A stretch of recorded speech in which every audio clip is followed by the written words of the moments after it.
Good morning, everyone. GM. We're back with another peak week day 2 vlog.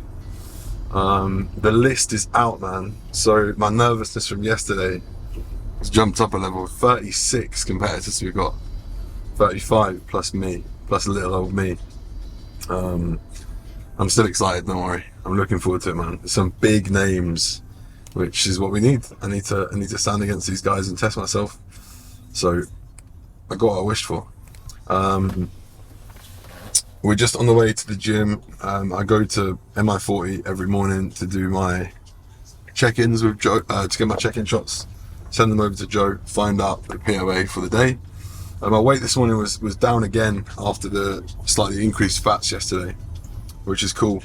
So it was down to 109.3 upon wake. I did then go to the toilet, so I believe I'm about 108.7.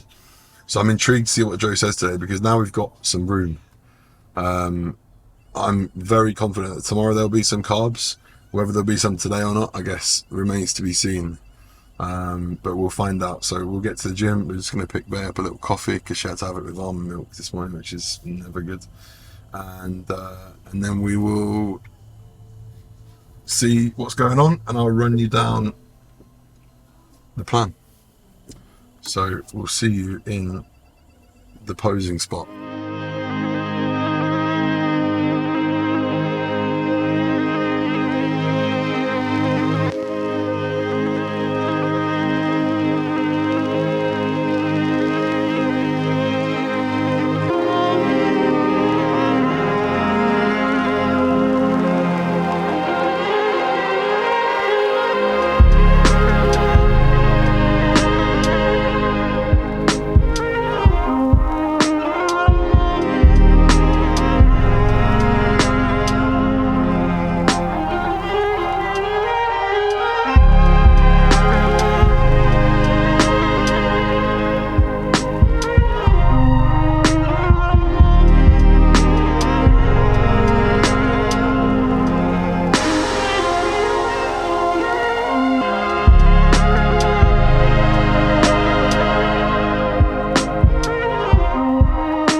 Alright people, check-in shots done, updates are in. There are no updates, which is, sorry to tell you that. But I gotta say, man, I'm very, very happy with that look. It's a bit nervy every morning. Like, I go and obviously take the photos and I'm like, how's this gonna look? But the look is dropping in every day. With every bit of weight that comes off, I'm looking sharper and sharper. I've never seen my back look the way it has this week. My glutes are now coming in pretty damn crispy. And I've got, you know, a fair amount of muscle to fill out. So I'm feeling quite confident now. And tomorrow it's going to be that little bit sharper again, and then we're going to fill out. And then the glycogen in the tissue, we push the tissue against the skin, and then I think it's going to be a very, very nice look. So I'm feeling pretty good about that. I'm not feeling good about this coffee. It's extra hot. They put oat milk in it. It's curdled to shit. But swings and roundabouts, man. You take the highs and the lows. I'm going to go back now for meal 1, which is going to be pretty much the same as yesterday. Some whole eggs, some egg whites, and some veg, which I won't take you through because obviously you saw it. What we'll do is we'll come back for our training session later, which is going to be another really super short one, and I'll talk you through all the drugs. Today will be the drug episode, so stay tuned, baby.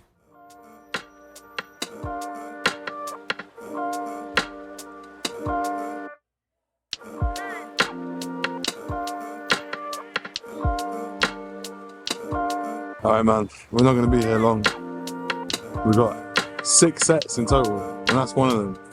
So I'm on strict instructions now from Joe every morning after check-in. He will literally tell me what to train, exactly what movements to do. So today is like my pull day. It's 2 sets of abs. It was supposed to be 2 sets of calves, but I absolutely sent it on leg day on Saturday, and the final leg day, my calves are still pretty damn sore, so I'm leaving them off. Not that I'd normally do that, but I don't want it to be sore in 2 days. And then we've got 2 sets of a pull down and 2 sets of chest supported 2 by row, and that is it.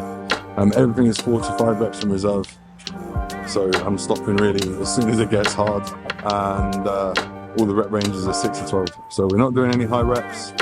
I'm literally just getting in here, getting a pump, getting some blood flowing, and then we're getting out of it. And after this, I've got a nice 90-minute massage with Josh Wolf, so I'm looking forward to that. And when we get home from the massage, I will talk you through every single drug I'm taking right now for peak week.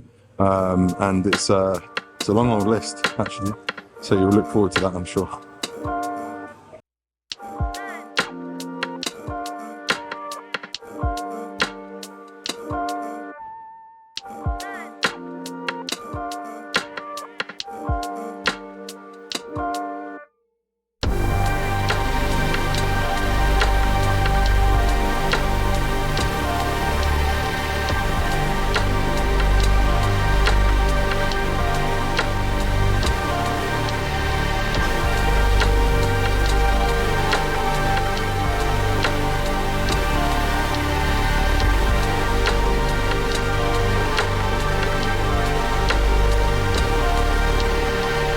I really get on with this machine. It's one of those lat pull downs that I just click with. I love it.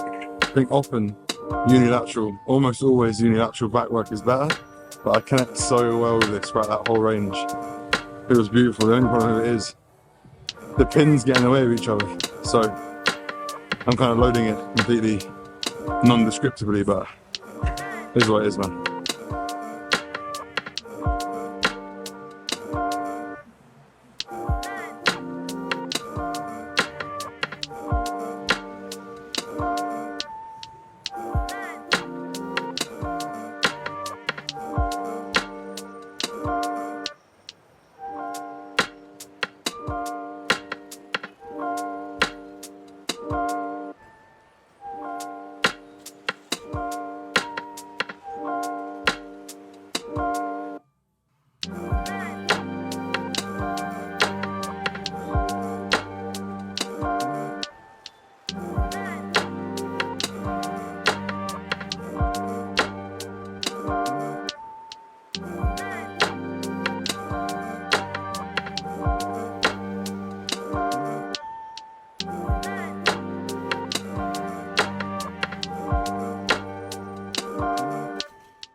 That's it, we're done.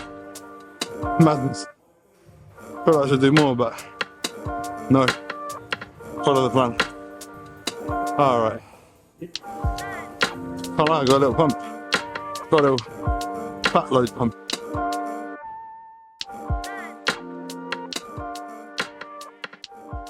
Dr. Joe here, talking to you about some medication. So this is the bit that everyone always wants to know, isn't it? What is an IFBB Pro athlete taking to look the way they do, and to look the way they do on show day? Now, for a rundown of my anabolic stack that has remained the same for quite a few weeks now, which is going to be I'll talk you through the injectables first. So, 1 second, my friend. Where are you at, door? Right. So, first up, injectables. So, testing andate has been at 200 milligrams per week for as long as I can remember. I think it's about 6 to 8 weeks. Tren has been at 200 milligrams a week for the last 4 weeks. Prior to that it was at 100. Prior to that it was at nothing. Masteron has been at 1,000 milligrams per week. Okay, so that's these three here. They are the only three injectables I've used in prep, and Test, Masteron and Primo are the only ones that I used in off season. No MPP. Tren is in prep because it has quite a lot of utility for protecting muscle, or protecting against muscle loss via its interaction at the glucocorticoid receptor. So when calories are super low, like they have been for me, it allows you or enables you to hold on to that muscle tissue as best as possible. And of course, that general amount of anabolics, that's what, 1,400 milligrams total, will of course help to protect against that. The first two orals that came in were Winstrol and not Omega Pro, but Anavar. Okay, so Anavar came in first. Again, that's going to give you an acute spike in androgens sort of pre-training, and it's going to help to aid your training performance. So that has been in there for, I believe, 4 weeks. Winstrol came in 2 weeks ago at 50 milligrams, so 50 milligrams of each of those. Again, just an acute spike in, well, not an acute spike, but a short-term way to increase your androgen to estrogen ratio. That's all that really is there for. It can be done with injectables. You can do that with Masteron.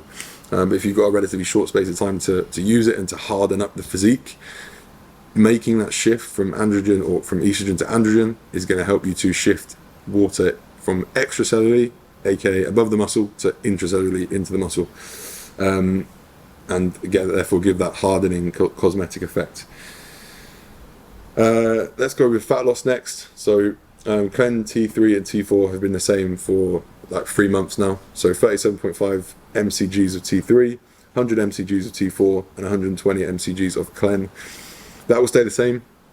Clen will not be removed because if you remove that suddenly at the end of a peak week, you can then have quite a drastic impact on your electrolyte balance. And of course, we know that hydration is a very big thing when it comes to peaking a physique, right? So they will stay the same. The next, or the latest orals that have come in from an anabolic perspective, Halo. Okay, 40 milligrams per day of Halo. That went in at the end of last week. And Superdrol has gone in as of Saturday, so 1 week out at 20 milligrams. Again, we are just further nudging the physique in the way of androgens to estrogens, okay, or androgens to estrogen. So just further manipulating that balance to enable more fullness, more dryness, and hopefully a very locked in, hard looking physique. Superdrol may have some application as well when it comes to loading. Same with Anavar. They may just create a little bit more space when it comes to carbohydrate loading. And then finally, they're sticking on hormones. 1 milligram of Arimidex. Again here, just another pathway to start bringing that estrogen down further. And again, that will be a short-term thing. We'll be running that just into the shows. And then finally, this is something I've not used before. This is Aldactone. Okay, I've used Diazide once before. Don't know how I felt too much about it. Aldactone is a potassium-sparing diuretic. Okay, so it drives diuresis. The reason we're having this, and you might have heard a bit of this on the call. I actually wanted to speak to Joe about this to learn and understand it myself. It's a bit more predictable. It's a bit more of a, let's call it, slower release, for want of a better term. You won't see the impacts of it for around 24 hours, but it's going to be out of your system within 48 to 72 hours. So there's not going to be this hefty rebound from Aldactone, which is great because we have back-to-back shows. So Aldactone is in at 50 milligrams per day, 25 milligrams in the morning, 25 milligrams at night. I don't think I've forgotten anything there, and I think I've explained the majority of it pretty damn well. So I hope so. Any questions, any comments? The one question that might come up, will I change injectables? No, they will stay the same. We're not going to drop test out. We'd rather keep that decent baseline and just modulate the estrogen itself. But injectables will stay in. And that is all for the drug chat. So there you go. That is everything that I'm taking. Does it concern me? Yes, it's quite a lot. But it's also for a short period of time. And of course, when prep is done, I will be taking a good period of time away from all of these drugs and just dropping to a cruise and making sure that I can get my health in a very good spot before making any further decisions. So that is it for this vlog. I hope you enjoyed that one. A bit more chemical than you're usually used to on this channel, but of course we're always open and honest about what we're using. We'll see you on day 3. Peak week is upon us. We're very close people, and I'm very excited. Speak to you soon. Peace out.